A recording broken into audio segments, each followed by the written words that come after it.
Hey, Gutfoxx here. So I've been getting a lot of questions about which collections you should do. Like people are confused, like maybe the best ones to go after, best value. We'll talk about that. But I think the first thing you need to talk to yourself about is what is your goal? Is your end goal to complete the live series collection? Is that what you want to do? Get that Randy Johnson, Frank Thomas, Roberto Clemente, and all the cards associated with it? Or is it kind of just like, get the best value players, kind of grind your way up? And if you get close to live series, you get close to live series. Because the live series, it takes a little bit of a commitment, and you'll be able to get there this year by grinding promos. It might take a couple months if you're not a hardcore dedicated flipper on the market. Margins on the market right now are kind of thin, but we're gonna kind of go through that. We're gonna go through all of these collections over the Legends and Flashbacks, stuff like that. Some of these things aren't really worth it as much as others, so we'll do that. But let's focus first on the live series collection now.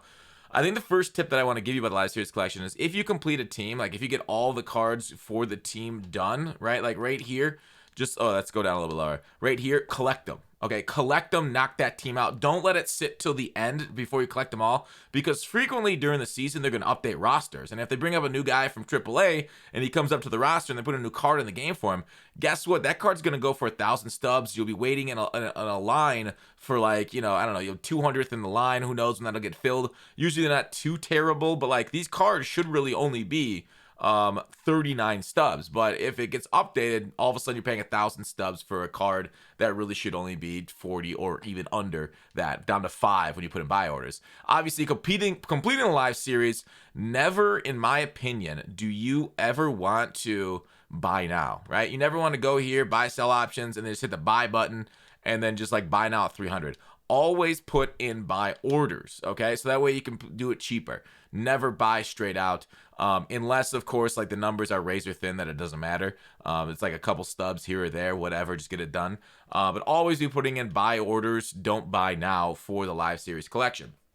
So those are two big things. Okay, now is it worth it, and which are the best live series collections to do? Let's talk through that right now. So the Show Zone, or it's just showzone.io, has a nice thing under collections. You hit there, they hit live series, and they kind of go through how much it is buy low. So like it's a couple 100,000 stubs you'll save by not doing the buy now. Now depends if that matters to you. That's 100 and I don't know, 20, 50 bucks somewhere in there for the difference. So you can spend the extra money if you just want to get it done right away. But let's go through and talk about, obviously, Frank Thomas. He's a machine at doing the AL Live Series or NL Live Series, whichever one you want to do first. The difference in cost, NL is about 1 million stubs. The AL is right about the same amount. So Frank Thomas, there's a lot of great first basemen. It's not really a rare position out on the field. You can put anybody from like Albert Pujols there, who's like, 60,000, 70,000 stubs around right there. If you want to put him out on the field, you got a Jim Thome right here is a solid first baseman. He's okay. Gloss, a great third baseman or shortstop. But I think is Prince Fielder. If you want to do AL, I think NL Central covers that. Prince is a pretty nice bat. He's not as good as Frank. Don't get me wrong. I mean, it's not nearly there, but he's fine enough if you want to do NL first and focus on that. But it's all personal decision. But let's talk about like the glitchiest sets to do for cost and the cards that you'll get the most use out of, right? Because obviously 280,000 stubs get you like probably the third best pitcher in the game. And I have to go back and look, like Corbin Burns, Randy Johnson. Mussina might be third in my opinion, but like 280,000 stubs is kind of expensive. So like the best budget, like worth it cards, in my opinion, if you want a slugging catcher, 58,000 stubs for the 89 overall second half Gary Sanchez. I can go ahead and take a look at that for the Yankees collection. Right here, this Gary Sanchez is really nice against righties. Obviously the contact's low, but if you're bad at the game, maybe you want the contact to be higher. But if you're okay at placing your PCI on the lower difficulties that we play at, all-star veteran right away in ranked seasons, it'll be all-star it is all-star in the events, and I don't really foresee them going off much all-star. They've kind of kept a lot of the events all-star the last year or two. So this is a great catcher right away, 82 arm. Not a lot of people are going to be stealing this year. I've noticed that. I'm throwing a ton of guys out, so a good arm, maybe not the greatest blocking, so if you throw some balls in the dirt, they will squirt away, but really you can kind of then throw people out since base runner's a little slow. So Gary Sanchez is fine, 58,000 stubs for it. I feel like a pretty appropriate cost, plus you get some good Yankees out of it. Judge is a nice outfielder, not incredible. Stan really slow Stan. I don't even know if Stanton's usable this year. Euclid is okay, I'd say. I think for a very cheap budget baller, Darren O'Day, this reliever, because relievers in this game are kind of bad. Oh, that's Alvarado. That's another one. I wanted O'Day. Go to the Orioles. Where you at? Okay, there you are. I think because he's got such a funky windup, people seem to struggle against sidewinders. They're not used to it. Like, you bring him out of the pen with his sinker slider combo, and then throw the changeup once in a while, and people, it's good for an inning, right? He'll get you outs there for a bit. So this Darren O'Day card is really nice and really cheap for only 11,000 stubs.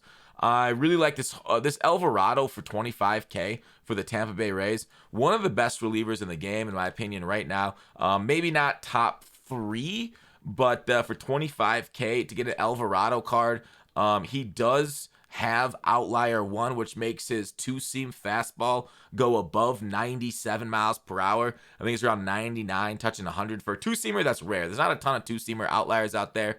And then he's got 99 pitch moving on it with a slider curveball. Now, the lack of changeup might hurt him a little bit, but when you're hitting triple digits, people just struggle, okay? Especially low on the ladder. Obviously, once you get to Hall of Fame legend, some of the goons of the game, they can kind of catch up to that speed. But overall, most people are going to struggle quite a lot, especially the pitch break on this card is kind of crazy. And a slider curveball, so both a horizontal and vertical breaking pitch. I think that's a great value. It is kind of crazy that some of the best values, I think, in this entire thing are in the AL, whereas the NL, I feel like maybe there's not as many great value cards. Wow, my shirt is see-through here, so please ignore my shirt for the rest of this video. I'm not going to take the time to fix it. I think Durham's okay. I actually really don't mind this card. 52,000. Durham, like I said, this game is, I didn't say this yet, but unless you've watched my other videos, this game is so power focused. Contact is nice, and I think it's really good for maybe guys that are maybe newer to the game. But 67 power, you're gonna see a lot of well hit balls just die in the outfield. Line drives right at outfielders, although that just happens to everybody. But overall, for 90 speed, great defense, Durham's not bad, but it's not one that I'd focus on right away for 52,000 stubs. Postseason Jim Thome, if you do need an absolute masher, a guy maybe you want him more as a bench bat. Let's go ahead into the Guardians right here. This Thome, he's a little bit worse against lefties, but man, does he just destroy righties. He's got a really nice swing. It's got an uppercut. It really gets good loft on the ball. 112 powers. Is that the highest power that we've seen outside of maybe Frank Thomas against lefties in the game at this early on? There might be another one that I'm missing or I'm forgetting, but 112 power, you're actually going to hit some dong shots with this dude. And it's nice at first base. Doesn't have a lot of speed, but put him in the 4-hole, and guys will just fear throwing him the ball. 82 contact is plenty also. So 41K for a first baseman. Like I said, it's kind of like a position there's a lot of competition there, but Thome is, part of that competition. Hal Newsheiser is a pass, even though it's super cheap. Hosmer, I feel like, is a pass. Morneau's okay, 22K for an 86 Morneau. I think that's on the borderline of, I'm not going to say useless, but I don't love it because he's a left-handed hitter hitting 89 power versus righties. This is definitely going to hit you home run, right? He's got a decent swing. Speed's only 30, so not really a demon on the base paths. I feel like this is okay, but man, that really struggles against lefties, and his righty isn't even that crazy. 89. You can parallel him a few times, give him in the 90s, do a little bit better, but it's all right. Signature Michael Young is a really nice card for doing the AL West. Dallas, I think 50K. The problem is you got to have a bunch of Astros on your team. This is an absolute awesome starting pitcher for 50K. Top 10 pitcher in the game. There's a lot of competition right there. I think Dallas played very well for me. He's a lefty. I don't know if you throwing with lefties. Overall, Troy Gloss is incredible, but man, he's the expensive, so maybe not a great budget. Raleigh Fingers, they screwed him with no changeup, so 5K for Raleigh. There might be better. There's better silver relievers than him. I would pass on that one until you need to get it done to get the division done.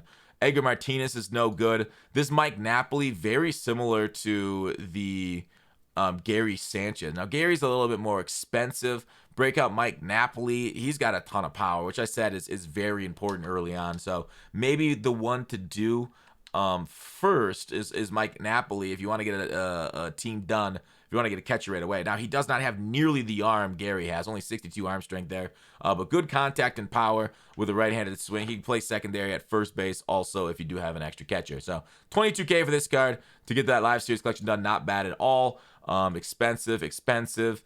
Hank Aaron's fine. I would probably pass on that though. Sheffield, like I think a lot once we had the NL, a lot of guys kind of have like swings or bad attributes. I think this rookie Steven Strasburg's all right, but $52K for him, it is pushing the price boundary. $136 for a first baseman, it's kind of expensive. Hendricks, I don't love. He's really a soft tosser. Tony Perez is not great, but it's super cheap. Robin Yount is not worth that. Stargell for $7K. He is a great bench bat. Like if you want to pay $7K for like completing a live series, maybe it's a Pirates fan in me, but Stargell 97, 86 for contact and power for only $7K to get the series done. Like I said, is truly a bench bat. He's got a nice swing for lefty, but I really wish his power was a little higher. Maybe not everything that you want, so really not probably even worth the 7.8K. Kenley Jansen, wow, okay. That's just the, NL West. Brandon Webb is a great pitcher for $17K. I really like his sinker. It's got some good movement on it. Gibson's expensive. Gwynn is definitely not worth it. Willie McCovey. Willie McCovey's, he's probably a little under twice the price, and probably a little under twice as good. Because Willie McCovey, wait, I guess you guys can't see that. Willie McCovey, 84 for San Francisco. I think he's a great hitter there.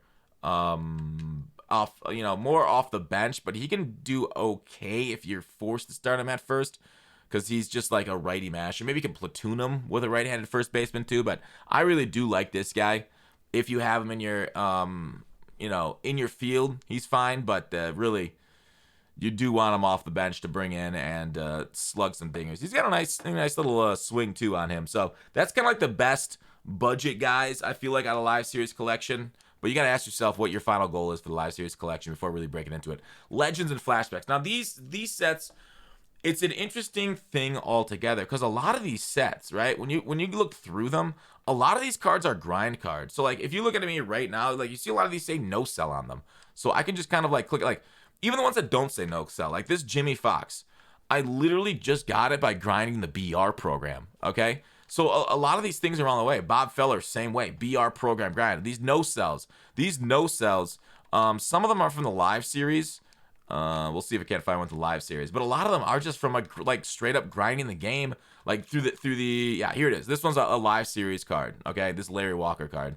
I didn't mention him. I don't really think this Larry Walker card's any good, but he is the live series collection reward. So other than that, though, a lot of these cards are literally just given to you. So, like, don't focus on buying the other sets until you've gotten further in the programs, right? The featured program, Face of the Franchise, like these Legend of Flat, like these, as you progress along, are the cards that you're going to get for free. So maybe go ahead and just kind of grind out the game, go through conquests, go through, like, you can there's a bunch of different conquests now, programs. You have if you want experience, you can go Road to the Show, create a Road to the Show player, set it down to beginner difficulty, download a Road to the Show grind roster, and you literally just get like flooded with XP, hitting home runs every game, or throwing 20 strikeout games. So definitely do that. I would definitely like just go into Battle Royale, even if you're bad. I mean, you are wasting some stubs if you're bad at the game, and you get a pack out of it. It's basically like paying for a pack if you lose your first game. Whereas, like, look at the Battle Royale program here. A lot of these things just offer, like, the cards for the sets that you're going to get along the way. So if you are grinding the program, I'm only at 70 something. So I got a little bit grind of myself left to go. BR program card, a few BR programs coming up right there. So I got a little bit of myself left to go with the BR program. So there's only a few of those. Event grinds are free cheap cards too, but overall collections, when you're looking through it, some of them are kind of easy. There's only 2 of them, but like both of these cards, they're the live series right there, right? And this one's a live series also. So just by doing the live series, if you do those, these ones will follow it. If you want to roll, but otherwise, yeah, look to grind the game. You can kind of look at the cards that are, but that's really it. These collections themselves, like I can go through and talk about the cards. I think this Joe Nathan card is fine without a sinker. I don't love cards. He's also not a hard. You either gotta be a hard thrower or have a sinker, and ideally a hard sinker.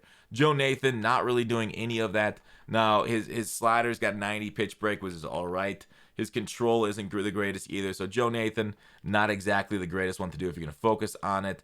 The breakout, Dave Parker. I haven't played a single game with this card yet because I just finished this set.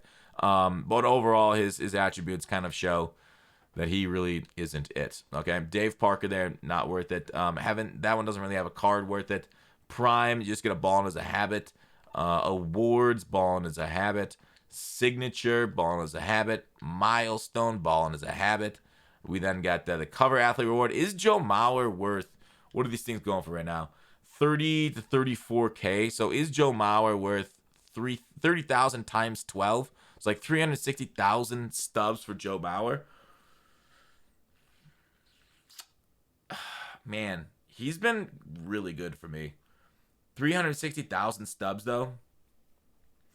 I mean, you're going to need to get those eventually because there's going to be another big grind set if that's what your mind is on. Like, there's going to be a bigger collection down the road. There's going to be like 3 of them. There was 3 of them last year. I guess there's the same amount this year. Big collection grinds. Joe Mauer. I want to say no. You will need to get this set done eventually. But that is so expensive. I might wait till they put in these cards back into packs or something. If they do that anytime soon. But, yeah, it's tough. What am I hitting? I'm hitting 465 with him at catcher. And he's, like, throwing everybody out, too. Like, caught a majority of the base runners against me. Plus, like, this Howard card, 32 at-bats, 516 average. He's hit really well for me, too. So, some of these cards are really nice. McCutcheon. I mean, I know it's only 17 at-bats, but I'm 13 for 17. I'm hitting 765. This McCutcheon card is kind of glitched, so he's got a really nice swing. I don't know. Cover athletes is a hard one. That one's like, dang. Should you do that first instead of live series? That's a lot of stubs. You won't be able to grind it, though. Veteran, very grindable. Simmons here. I don't like guys that don't hit. I mean, I get it. He's a good fielder, but, man, he's so slow. And I hate slow fielders, right? Great reaction, but, man, I need range to get those ones, so really you want kind of them both. Mark Pryor, I haven't even tried them out yet. I haven't completed this one. I think I'm close-ish. I bought a few different Willie Mazes. So the 12, 10K, I think I bought him about like 7 or 8K. Squeezed up a little bit, but I kind of saved him from the last event. So those ones are grindable. Prospects, just grind the Conquest Nation of Baseball for these conquests. Just do that over and over if you're solo grinder. Otherwise, they're kind of cheap now. I might just go ahead and grab them all.